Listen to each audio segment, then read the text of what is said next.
Welcome back to Learn jQuery in 30 days. Today, we're going to be taking a look at jQuery's document.ready method. So let's consider an example where you need to load jQuery within the head. Maybe it's required for some applications. This will happen. Well, it might be possible that you will try to use one of the selectors that we referenced in the previous lesson up here within the head of our document. So for example, I'm going to use the $sign function to reference jQuery. And once again, I'm going to get a list item. But this time, let's do it differently. Because we know that we can use virtually any CSS selector, if I want to grab first list item, I can do that with CSS alone, first child. And now we're saying get the list item that is the very first child of its parent, which is the UL. Now we will once again add a class and we'll say emphasis. Once again, the next step is to create that class, and this time we'll make the font weight bold. Okay, that looks good to me, but what do you think will happen if we view this in the browser? Well, let's find out. I'll come back to Google Chrome and reload the page, and what? Nothing's being bold. Why isn't this taking effect? Well, let's first check the Chrome Developer Tools to see if we made a mistake. Once again, I can go to View, Developer, Developer Tools, or on my computer, I'll hit Command-Option-I. First, I'm going to see, were there any errors in the console? Nope, that looks fine. Next, I'm going to go to Elements, UL, and what? Why isn't that emphasis class being applied? And that's because we are trying to work with the DOM before it's been loaded. And this is very important for you to understand. The DOM will be loaded top to bottom, essentially. So it's going to go all the way up here and work its way down. So it will get to this script tag, and we're saying, hey, jQuery, go and fetch the very first list item that is a child of its parent. So it tries to do that, but wait a minute. We're only working with this much, essentially, so we don't have a list item to work with. We haven't discovered this yet. So watch what happens if I simply take this and once again move it to the bottom like so. Now if I come back and reload the page, now it's taking effect because at that point, the DOM is ready to be manipulated. So if we revert back a few steps, how can we keep the script tag at the top, but still tell jQuery, don't do this until the first possible millisecond that we can work with the DOM. I want jQuery to wait until all of this is ready and then do it immediately. And we use what we call the document.ready method. So we'll do this at the top and say jQuery. And now rather than referencing a specific CSS selector, I'm going to wrap the document. Now I'm going to say when it's ready to be manipulated, and I'll use the ready method, then I want you to run a function. So we can either reference a function name like so, and then you could create it, var function name, like so, or you can pass an anonymous function. And that's what we will do in this case, function. Now, when the document is ready to be manipulated within this callback function, we will execute whatever we need to. So now I can simply bring this out and paste it in like so. Let's try it again.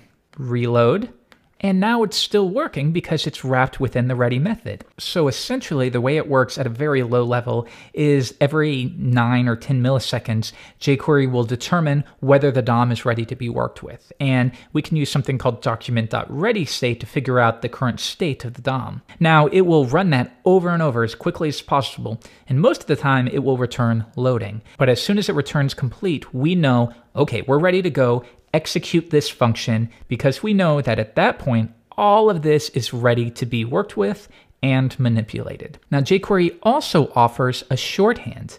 Rather than document.ready, we can use this syntax, jQuery, and then we simply pass a function to it, like so. If we were to take this out, paste it in, and I will comment this section out. Once again, reload the page, and we're getting the exact same effect. So how come? Well, once again, we're going to take a look at the jQuery source. Now, I'm going to assume you're relatively new to JavaScript as a whole. I hope that you've read maybe 2 or 3 chapters from a book, but you're more or less a work in progress. But just go along with me. Right here, we're creating jQuery, and we're making it equal to a function that executes immediately. All of this is fine. Don't worry about it too much. But what I want you to pay attention to is right here. And this is what handles what we pass to the jQuery function. If this is still confusing to you, just think of it this way. Function, my, func. It's the exact same thing, but we're doing it like this. Function, jQuery, or $sign. And then we can reference that function In the same way that we would do myfunc, we would do it jQuery, like so. We're simply referencing a function. Then what we pass to that function, for example, UL, a CSS selector, jQuery needs to parse that and figure out what are we doing. Are we using a CSS selector? Are we using an HTML fragment? What are we working with? Now in this case, rather than a CSS selector, we're passing the jQuery function a function itself. So let's see how jQuery figures that out. First it checks, is there no selector? If there's nothing passed or null. Nope, that's not it. Was a DOM element passed? No. Was it body? It's going to do an optimization if we're simply trying to reference body. And you'll see it simply translates to document.body. Otherwise, if it's a string, which would be, in this case, ul, li, something like that. Let's keep going, though. We don't want any of this just yet. Let's scroll down. Here we go. This is what we want. And this handles if we pass a function to jQuery. And in this case, check it out. Shortcut for document.ready. So if the selector we pass, which is this right here, that is the selector. If it's a function, in that case, we're going to use the shorthand for referencing document.ready. So once again, this and this are identical. You can use whichever you prefer. A lot of people stick with the second version only because it's more readable, it's more descriptive. When the document is ready, then run this code. And that way, maybe somebody who's not as familiar with jQuery won't be looking at this and thinking, what's a function? What are we doing there? However, if for your personal projects, or if you completely know what you're doing, there's absolutely nothing wrong with you passing a function to jQuery. And that's how jQuery will execute code as quickly as possible after the DOM has been loaded.